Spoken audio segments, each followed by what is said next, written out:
வணக்கம் நேர்களே, நாம் இன்னொரு முக்கியமான ஸ்தலத்திற்கு செல்ல இருக்கின்றோம். அது நாகப்பட்டினத்திலிருந்து தெற்கே, அதாவது ஒரு ஷார்ட் வே இருக்குது வேளாங்கண்ணிக்கு.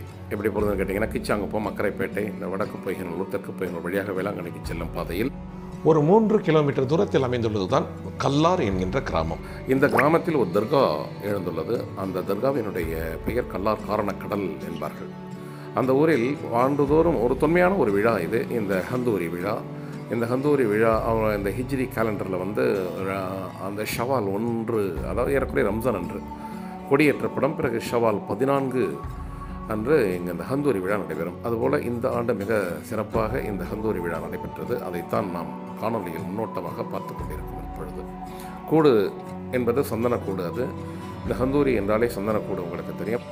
விடியற்காலை ஒரு 4:30 அல்லது 5 மணிக்கு அந்த ஊர்வலமாக அந்த தெருக்கள் 1, 2, 3 வீதிகளில் உள்ளன. அந்த 3 வீதிகளில் வளம் வரும் என்பது ஒரு செய்தி. அதுதான் ஐதீகமான ஒரு விழா. மற்றபடி இங்கு ஐக்கியமாகி இருக்கும் அந்த மகானுடைய பெயர் என்னோட மலாக்காப்பா என்று இந்த கிராமத்து மக்கள் அழைப்பார்கள். அவருடைய இயற்பெயரானது என்னவென்றால் ஷேக் முஹைதீன் ரிஃபாயி என்பவர் தான். அதாவது ஷேக் முஹைதீன் ரிஃபாயி என்பவர் தான் இங்கு அடக்கமாகி இருக்கின்றார். ஒரு மலாக்காப்பா என்று சொன்னால் தான் தெரியும். மலாக்காப்பா கோவில் என்று கூட சொல்லுவார்கள். இங்கு இஸ்லாமியர்கள் மட்டும் அல்ல, அனைத்து மதத்தினரும் ஒரு வழிபடும் ஸ்தலம் இது. மிக ஒரு அற்புதமான ஒரு இடம் இது. மிக ஒரு டைனி பிளேஸ். இஸ்லாத்தினுடைய எல்லா தர்காவிலிருந்தும் இங்கு மக்கள் வருவது ஒரு புறம், அதுவல்லாது அனைத்து சமூகத்தினரும் வணங்கும் இடமாக இது கருதப்படுகிறது. இந்த கல்லார் காரணக்கடல் ஷேக் முஹைதீன் ரிஃபாயி மலாக்காப்பா தர்கா. இந்த தர்கா அமைந்துள்ள இடம் நாம் முன்பே சொல்லிவிட்டோம். அவருடைய வரலாறு என்பது என்னவென்றால், 1650 இந்த இடத்திற்கு அவர் ஐக்கியம் வந்ததாகவும் அங்குள்ள ஏழை மக்களுக்கு சேவைகள் ஆற்றியதாகவும் செய்திகள் கூறப்படுகின்றன.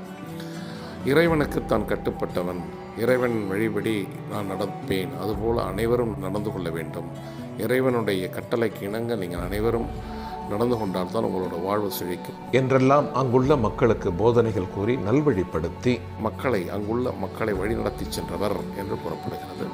அத்துடன் இவர் ஒரு வைத்தியராகவும் இருந்திருக்கின்றார் என்று சொல்லப்படுகிறது. அதனால்தான் இப்பொழுதும் கூட நிறைய மக்கள் சுகவீனம் அடைந்தவர்கள் எல்லாம் இந்த தர்காவிற்கு முடிக்கயிறு என்று ஒரு மந்திரித்த கயிறு அணிந்து கொள்வார்கள். அதுபோல் பாத்திகா ஓதுவார்கள். அதுபோல் இங்கு இருக்கும், அங்கே வீட்டில் அங்கே ஐக்கியமாக இருக்கும் அந்த ஷேக் முஹைதீன் ரிஃபாயி என்கின்ற மலாக்காப்பா அவர்களை வேண்டி செல்வார்கள். ஒரு வேண்டுதல் நிறைவேற்றும் பொருட்டு இங்கு தினந்தோறும் சில வருபவர்களும் இருக்கிறார்கள்.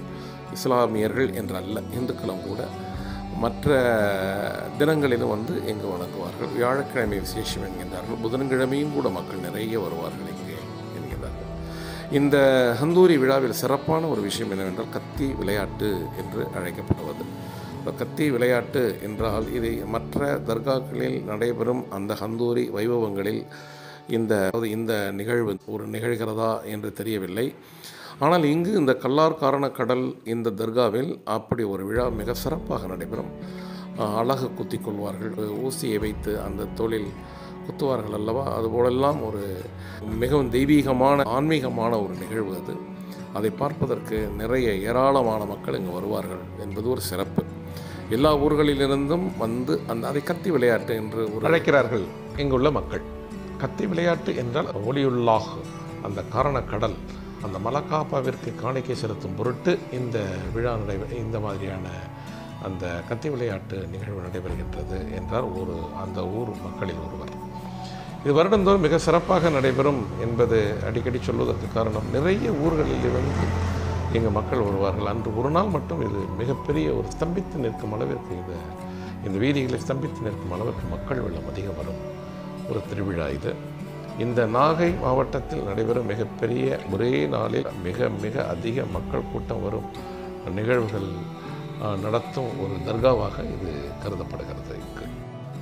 வங்க கடலுக்கு அருகாமையில் அமைந்துள்ள தர்கா. அதனால் இங்கு வெளியூர் மக்கள், அது கடலுக்கு அப்பால் மிக தூரத்தில் இருக்கும் மக்கள், இஸ்லாமிய மக்கள் அனைவரும் ஒவ்வொரு ஆண்டும் அந்த கடலை பார்ப்பதற்காக, ஏனென்றால் அந்த வங்கக்கடல் ஒரு ஆர்ப்பரிக்கும் கடலாக இல்லாது அந்த பிறை 14 அன்று ஒரு பௌர்ணமி வெளிச்சம், அந்த வெளிச்சத்தில் அந்த கடற்கரையில் அந்த கடலில் அந்த நிலவானது ஒரு ரிஃப்ளெக்ட் ஆகும். அதில் பட்டு அது எதிரொலி அந்த அந்த காட்சியை கண்டு ரசிப்பதற்காகவே நாங்கள் இங்கே வந்துள்ளோம் என்றெல்லாம் கூறும் மக்கள் இங்கே நிறைய இருக்கின்றார்கள்.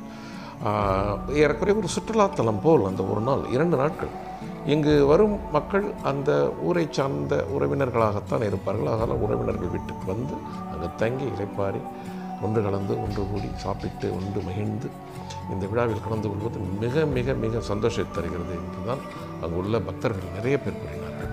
நாம் ஒவ்வொருவரையும் பேட்டி எடுக்கும் பொழுது அவர்கள் கூறிய வாசகம் என்னவென்றால், நாங்கள் பேட்டி தர மாட்டோம், நாங்கள் கூறுவதை நீங்கள் எடுத்துக்கொள்ளுங்கள், உங்களுடைய டிவியில் போடுவதை எங்கள் காட்சியம் இல்லை என்றார்கள். அதனால் அந்த ஊர் அதாவது அந்த ஊருக்கு வந்த கெஸ்ட்ஸ், வெளியூரிலிருந்து வந்த மக்கள் அவர்கள் கூறியது. இங்குள்ள மக்களை விசாரிக்கும் பொழுது இது என்ன, இந்த ஒரு நாள் எங்களுக்கு தெரியவே தெரியாது, இத்தனை மிக பிரமாதமாக எங்கள் ஊர் அமையும் என்று தான் கூறுகிறார்கள். காரணம் என்னவென்றால், மற்ற நாட்களிலெல்லாம் பார்த்து மிகப்பெரிய ஒரு கூட்டம் இருக்காது. இந்த தர்காவிலும் சரி, இந்த ஊரிலும் சரி, பெரிய ஒரு வாகனங்கள் கடக்கும் பொழுது ஒரு சாதாரணமான ஒரு நிலையில் இருக்கும் ஒரு கூட்டம் தான் இருக்கிற மக்கள் வெள்ளம் தான் இருப்பார்கள் ஒழிய இந்த அளவிற்கு ஒரு 5000 6000 அளவிற்கு மக்கள் வரும் அளவிற்கு ஒரு பெரிய விழா, அதாவது அந்த அளவுக்கு மக்கள் நெருக்கம் இருக்கும் என்று அவர்கள் எதிர்பார்த்திருக்கவில்லை என்கின்றார்கள். 4 புறங்களிலும் ஒரு 1/2 கிலோமீட்டருக்கு வாகனங்கள் அணிவகுத்து நிற்கும். காரணம், ஒவ்வொரு ஜமாத்திலிருந்தும் அவர்கள் சொந்த வாகனங்களில் அங்குள்ள மக்கள் இங்கே வருவதனால் அவர்கள் சொந்த வாகனங்கள் நிறுத்தி வைக்கப்பட்டிருக்கும். எங்கே பார்த்தாலும் வாகனங்களாக இருக்கும்.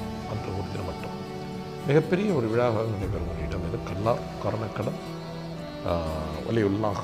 அதுபோல் ஷேக் முஹைதீன் ரிஃபாயி என்பவர் மலக்காப்பா என்ற ஊர் மக்களால் அழைக்கப்படுகிற அடிக்கடி சொல்லியிருக்கின்றோம். காரணம் என்னென்றால், இங்குள்ள மக்கள் அக்கம் பக்கத்தில் உள்ள மக்களும் கூட மலக்காப்பா கோவில் என்பார்கள் இந்த தர்காவை. நன்றி நேயர்களே. மற்றொரு தூரம் மற்றொரு நிகழ்ச்சி சந்திப்போம். இது மகேந்திரன் குளோபல் டிவியிலிருந்து.